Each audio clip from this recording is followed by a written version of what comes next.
नमस्कार, आप देख रहे हैं सी न्यूज भारत। मैं हूं आपके साथ ज्योति अरोरा। वक्त हो गया है बुलेटिन का, जिसमें हम जानेंगे कि किस सपा विधायक के बिगड़े बोल, किसके द्वारा संयुक्त रूप से परेड निरीक्षण के साथ ड्रिल कराई गई, कहां दबंगों के हौसले हो रहे बुलंद। इन तमाम खबरों को जानेंगे विस्तार से, तो आइए निगाह डालते हैं इस वक्त की बड़ी खबरों पे। बरेली में सपा के कैंप कार्यालय पर सपा विधायक द्वारा दिए गए विवादित बयानबाजी को लेकर भाजपा संयुक्त संगठन मोर्चा ने बयानबाजी के चलते रौद्र रूप लेते हुए विरोध प्रदर्शन करते हुए विधायक व कार्यक्रम संयोजक के खिलाफ सख्त कार्रवाई की मांग की है। उक्त बयानबाजी को लेकर शहर की सड़कों पर उतरे भाजपा समर्थित संगठनों में आक्रोश देखने को मिल रहा है। उक्त संगठनों ने जिले में सांप्रदायिक सौहार्द व हिंदुओं की भावनाओं को ठेस पहुंचाने की बात कही, जिसके चलते हिंदू युवा वाहिनी ने एसपी सिटी रविंद्र कुमार से मिलकर सख्त कार्रवाई की मांग की और एक ज्ञापन भी सौंपा है। उधर सपा विधायक ने अपनी सफाई में कहा है कि मीडिया द्वारा उक्त बयान को तोड़ मरोड़ कर पेश किया गया है, जिसकी फॉरेंसिक जाँच होनी चाहिए। मैं जितेंद्र शर्मा, उपाध्यक्ष भाजपा महानगर से। क्या मामला है? ये एक कल वीडियो वायरल हुई है न्यूज़ 18 और अन्य इलेक्ट्रॉनिक्स मीडिया पे, जिसमें यहाँ बरेली विधानसभा की भोजीपुरा से विधायक हैं साजिल इस्लाम, उनके द्वारा एक बयान बहुत ज़्यादा जो है वायरल हो रहा है, जिसमें वे कह रहे हैं कि विधानसभा में अब विपक्ष बहुत मजबूत है, बब्बर शेर बैठा है अखिलेश यादव, हमारी बात यदि योगी ने दबाई तो हमारी बंदूकों से धुएं की जगह गोलियां लगेंगी। इस प्रकार से बहुत ज़्यादा जो है वे उत्तर प्रदेश के मुख्यमंत्री और करोड़ों हिंदू समाज की आस्था के प्रतीक पूज्य गोरक्षपीठाधीश्वर महंत योगी आदित्यनाथ और हिंदू समाज को जो अशब्द कह रहे हैं, आज उसके विरोध में हम एसपी सिटी बरेली से मिल करके एप्लीकेशन दे करके मुकदमा पंजीकृत कराने की मांग कर रहे हैं। और अगर मुकदमा पंजीकृत नहीं हुआ या प्रशासन ने गंभीरता से नहीं लिया तो हिंदू युवा वाहिनी और भारतीय जनता पार्टी के पदाधिकारी कार्यकर्ता उग्र आंदोलन के लिए भी बाध्य होंगे। अभी प्रशासन ने आश्वासन दिया है कि आपके प्रार्थना पत्र पे उचित कार्रवाई की जाएगी, अभियुक्त पंजीकृत किया जाएगा। और हमें पूर्ण विश्वास है कि पूज्य योगी जी, जिनके साथ करोड़ों हिंदू समाज की आस्था जुड़ी है, उनको यदि कोई अपमानित करने का कार्य करेगा तो हिंदू समाज किसी भी हालत में बर्दाश्त नहीं करेगा। तो क्या कार्रवाई की मांग की गई है? आज मेरे कार्यालय में कुछ लोग आए और उनके द्वारा एक ज्ञापन दिया गया। ज्ञापन में उनके द्वारा बताया गया कि सोशल मीडिया पर एक वीडियो वायरल हो रहा है, जिसमें एक जनप्रतिनिधि हैं, उनके द्वारा कुछ अपशब्दों का प्रयोग किया जा रहा है। उस वीडियो की जांच कराई जा रही है। जो भी इसमें तथ्य प्रकाश में आएंगे और आसपास के सीसीटीवी फुटेज भी देखे जा रहे हैं और भी इसमें जानकारी प्राप्त की जा रही है। जो भी तथ्य प्रकाश में आएंगे, इसके आधार पर इसमें अग्रिम विधि कार्रवाई सुनिश्चित कराई जाएगी। बरेली से सी न्यूज संवाददाता विनय चौहान की रिपोर्ट। ग्वालियर में प्रदेश के ऊर्जा मंत्री प्रद्युम्न सिंह तोमर ने अपनी 4 दिवसीय पदयात्रा को भगवान कोटेश्वर महादेव मंदिर में पूजा अर्चना करने के बाद प्रारंभ कर दिया। उनकी ये पदयात्रा सोमवार 4 अप्रैल से शुरू होकर 7 अप्रैल गुरुवार को दतिया में मां पीताम्बरा के दर्शन के पश्चात समापन होगी। पदयात्रा के दौरान ग्वालियर से दतिया के बीच ऊर्जा मंत्री प्रद्युम्न सिंह तोमर जहां जहां रुकेंगे, वहां पर वो जन चौपाल का आयोजन करेंगे, जिसके तहत लोगों की विद्युत समस्या का निवारण मौके पर ही किया जाएगा। दरअसल प्रदेश के ऊर्जा मंत्री प्रद्युम्न सिंह तोमर ने कोरोना महामारी की रोकथाम के लिए मां पीताम्बरा में मन्नत मांगी थी, जिसके पूरा होने पर ऊर्जा मंत्री मां पीताम्बरा के दरबार में मत्था टेकने पदयात्रा के रूप में जा रहे हैं और इस बीच वहां से भी गुजरेंगे।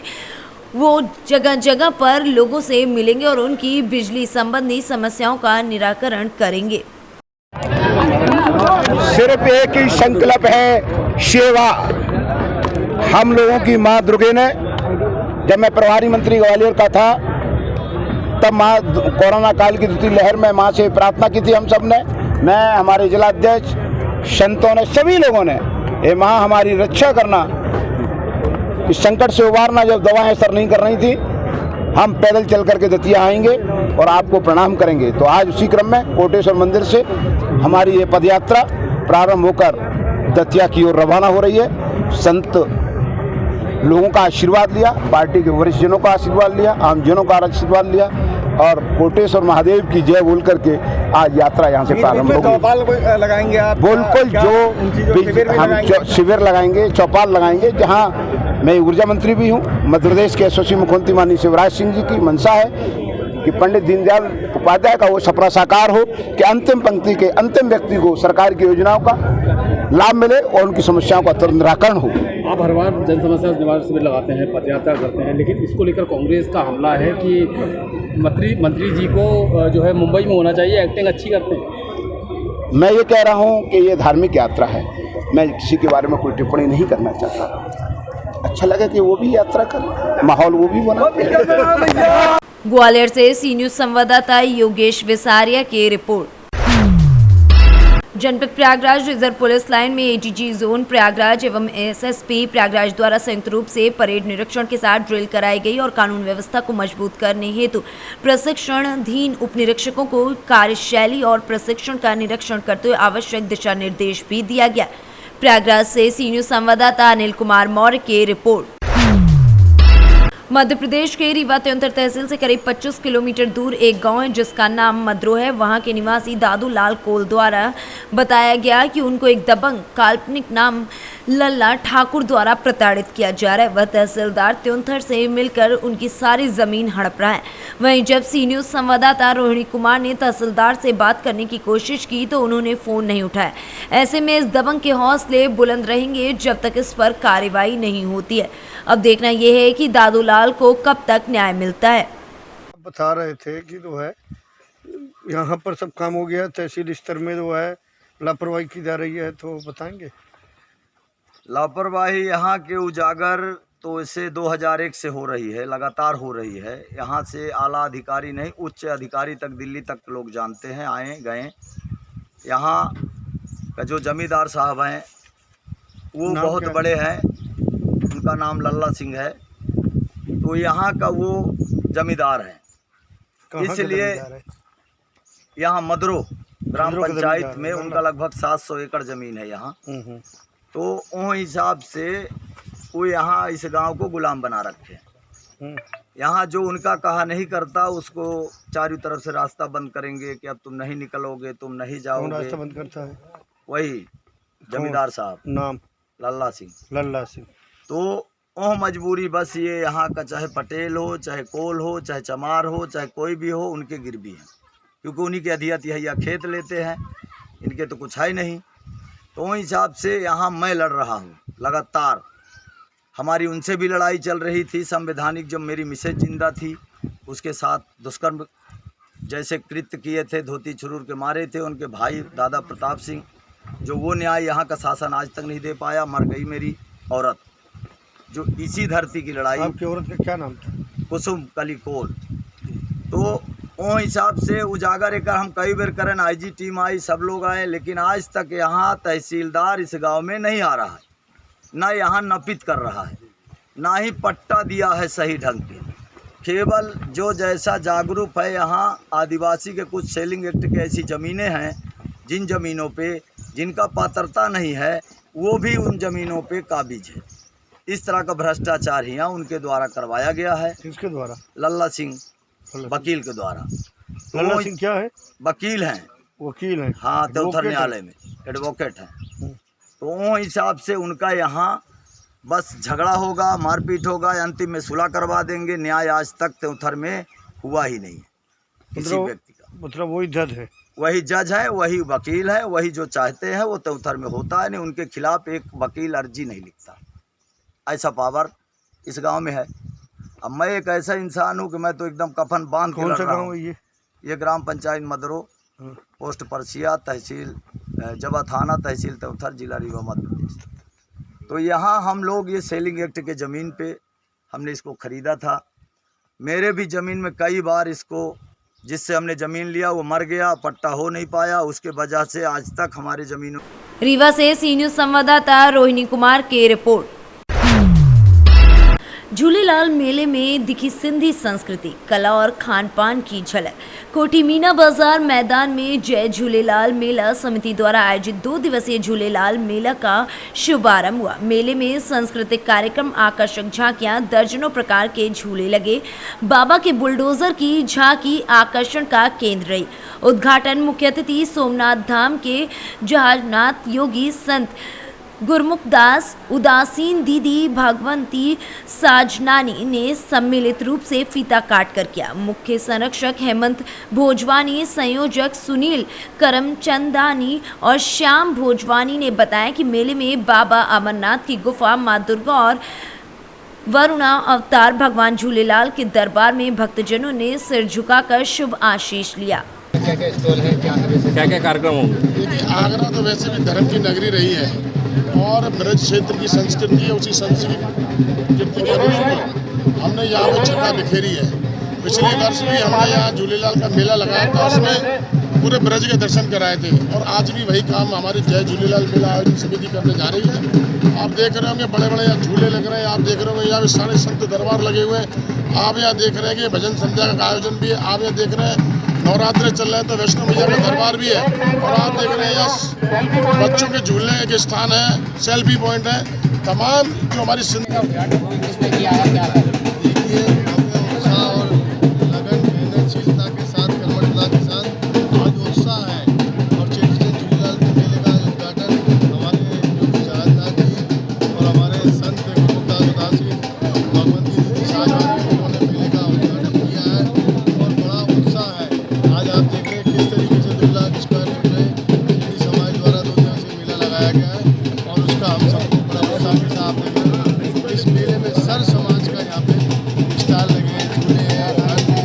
आगरा से सी न्यूज संवाददाता अनुज उपाध्याय की रिपोर्ट। सोमवार को फतेहपुर प्रखंड के मुख्यालय में एमएलसी चुनाव प्रक्रिया शुरू हुई। लोगों ने अपने मतदान का इस्तेमाल किया। एमएलसी चुनाव में मतदान करेंगे मुखिया, वार्ड सदस्य, जिला पार्षद, पंचायत समिति। वहीं कड़ी सुरक्षा के साथ एवं शांति व्यवस्था के साथ एमएलसी चुनाव प्रक्रिया की जा रही है। 4 बजे तक एमएलसी चुनाव में मतदान किया जाएगा। इस मौके पर उपस्थित फतेहपुर थाना प्रभारी राहुल रंजन, एसआई खालिद अंसारी, सीओ अशोक कुमार एवं अन्य ऑफिसर भी मौजूद रहे। गया से सी न्यूज संवाददाता विकास कुमार की रिपोर्ट। विधान परिषद चुनाव व नवरात्रि को लेकर क्षेत्र में शांति व्यवस्था बनाए रखने के लिए फ्लैग मार्च निकाला गया। जिला झांसी के तहसील मोड़ के कस्बा समथर में रविवार को विधान परिषद चुनाव एवं नवरात्रि, श्री राम जन्मोत्सव एवं रमजान के त्योहारों को देखते हुए स्थानीय पुलिस ने केंद्रीय रिजर्व पुलिस बल के साथ नगर के मेवाती चौराहा, अग्गा बाजार, चौपड़ बाजार में पैदल फ्लैग मार्च कर लोगों से त्योहार को शांतिपूर्वक मनाने एवं भाईचारे से मनाने की अपील की। इस दौरान थाना समथर से उप निरीक्षक शिवकरण सिंह, उप निरीक्षक अनुज कुमार, सिपाही अखिलेश पटेल, रूप किशोर, पुष्पेन सिंह, महिला सिपाही दीपशिखा तथा सीआरपीएफ के इंस्पेक्टर योगेश कुमार अपने पुलिस बल के साथ मौजूद रहे। झांसी से सी न्यूज संवाददाता शुभम त्रिपाठी की रिपोर्ट। लखीमपुर खीरी में मोहम्मदी निवासी सुरेश तिवारी एडवोकेट ने प्रशासन से अनुरोध करते हुए छुट्टा जानवरों के बारे में अपनी बात रखी।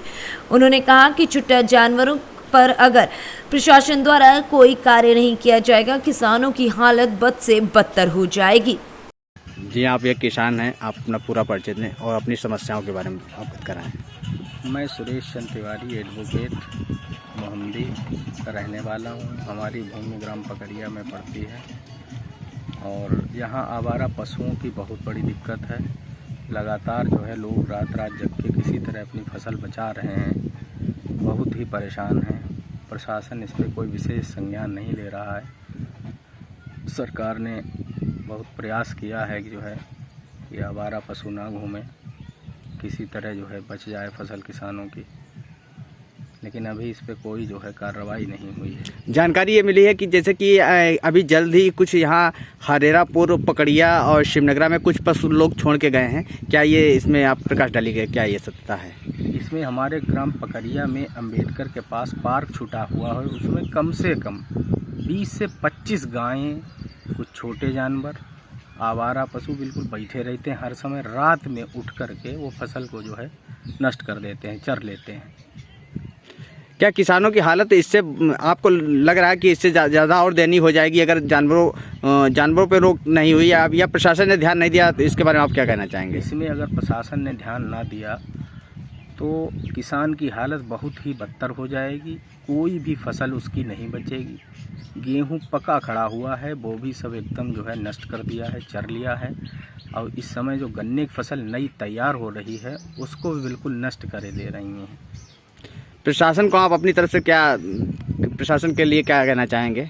हम तो चाहते हैं प्रशासन इस पर सख्त से सख्त कार्रवाई करके आवारा पशुओं के संबंध में संज्ञान ले और इनको जो है कुछ निस्तारण कराए, गौशाला भिजवाए, ताकि किसान की फसल जो है बच सके। इससे किसान बहुत ही परेशान है। लखीमपुर खीरी से सी न्यूज़ संवाददाता अतुल मिश्रा की रिपोर्ट। रोहतास में स्थापित वन विभाग के कर्मी अब गुंडागर्दी करने पर उतारू हो गए हैं। उनके गुंडागर्दी का शिकार अब श्रद्धालु हो रहे हैं। श्रद्धालुओं के साथ अपराधियों के जैसा बर्ताव वन विभाग के कर्मियों के द्वारा किया जा रहा है।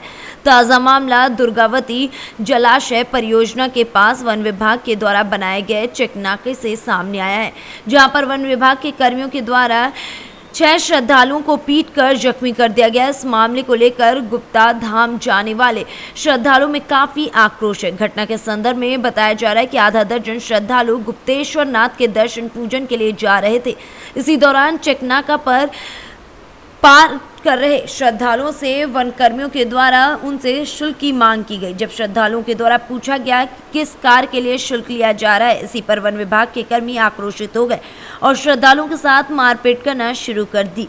मारपीट में आधा दर्जन श्रद्धालु गंभीर रूप से घायल हो गए। यही नहीं, इससे पहले फागुनी शिवरात्रि मेला के अवसर पर गुप्तधाम गए श्रद्धालुओं के साथ भी वन विभाग कर्मियों के द्वारा मारपीट करने की खबर सामने आई थी। उस घटना में भी कई श्रद्धालु घायल हुए थे। इसके बावजूद वन विभाग के द्वारा कोई एक्शन नहीं लिया जा रहा है, जिस कारण से श्रद्धालुओं में काफी आक्रोश देखा जा रहा है। क्या मामला हुआ है आपके साथ? हम लोग जा रहे थे गुप्ता भा, तो गेट खुला था छोटा, हम लोग चले गए अंदर में, तो लोग बोले कि एंट्री करा लो। तो एक गाड़ी गया एंट्री कराएंगे, 2 गाड़ी आगे चला गया, तो एंट्री करा के चले गए।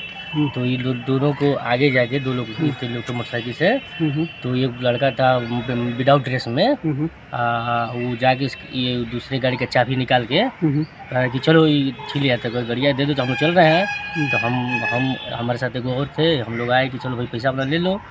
तो आए तब ले वो एक ठोर था, वो यहाँ पर हमको मार दिया। तो भाई हम लोग भी काहे मारे, वर्दी में भी नहीं थे, तुम कौन हो, काहे पर्चे मत मांगने लगे। तो प्रशासन जाके फिर ये लोग बुला के ये लोग चोट मारे, डंडे से मार दिया। ये लोग के फिर यहाँ पे थोड़ा। क्या नाम पड़ेगा आपका? सुशील पटेल। कहाँ घर है? अखलासपुर। कितने लोग घायल हैं? 4 लोग। गुप्ता भा, तो गेट खुला था छोटा, हम लोग चले गए अंदर में, तो लोग बोले कि एंट्री करा लो। तो एक गाड़ी गया एंट्री कराएंगे, 2 गाड़ी आगे चला गया, तो एंट्री करा के चले गए।